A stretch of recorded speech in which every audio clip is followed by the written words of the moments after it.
en 1697. La France dans son salon. Sous sa main, sous sa botte. Les plans reliefs faisaient état des fortifications dont M. Vauban équipait toutes les frontières du royaume. Des échiquiers pour faire la guerre, en quelque sorte. Ah, il fallait voir comme le roi aimait ça. Tout ce bruit, toutes ces batailles. Mais arrêtez enfin, j'ai des choses à raconter. Voici ma grande époque. Malgré sa jeunesse, Louis XV s'intéressait lui aussi de très près aux fortifications. Un beau matin, ce devait être en 1725, je reçus commande du nouveau plan relief de Strasbourg.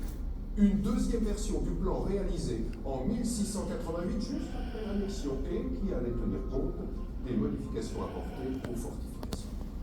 Il fallait tout refaire, et en grand, 78 mètres carrés.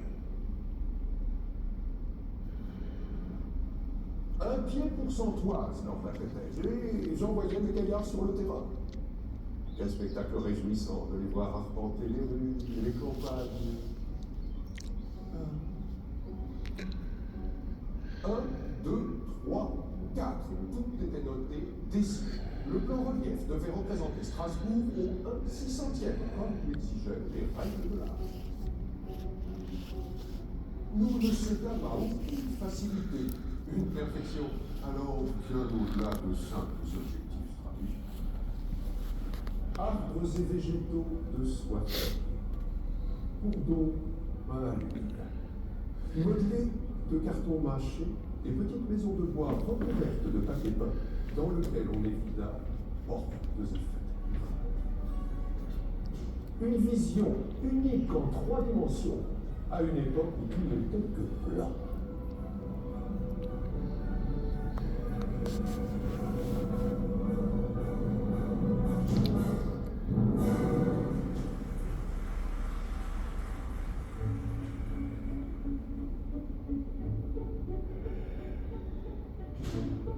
Quel achèvement! Oh, quelle réussite! Quelle maturité technique!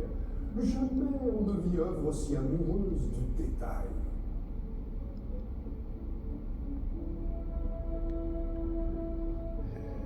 Mon plan relief a traversé les siècles. Et moi, avec.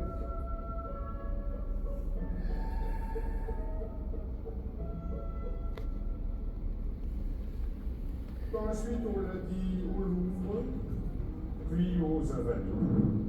Déplacer ainsi un monument. Quelle folie!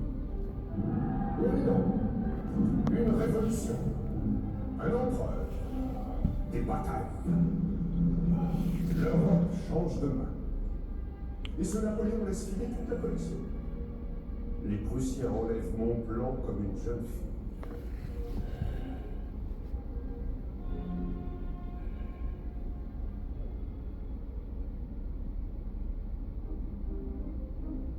« 1836, le ministère envisage de remplacer mon plan relief. Les braves gens. Mais le monde a changé. Une usine à gaz, une gare, le cheval vapeur. Des canaux ont même été bouchés. Ce nouveau plan relief a une physionomie stupéfiante. C'est si beau. 1870, la fin d'une époque. Adieu fortification, adieu miniature dans les salons dorés. Voici venu le temps de la photographie aérienne. Quel prodige! Guillaume II, Beaujoueur, rend à Strasbourg en 1902 un plan relief de publicité. Inutile?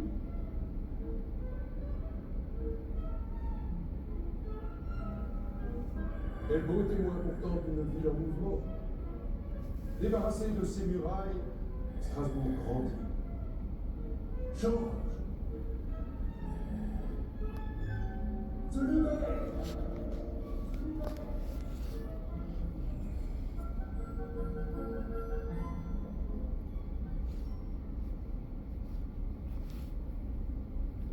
relief, c'est mon éternité. Un miroir dans lequel je pourrais toujours contempler ce Strasbourg du XVIIIe siècle que je perçois encore décompté et moderne. Les traces de l'histoire sont partout qui sait les voir, les entendre, les sentir.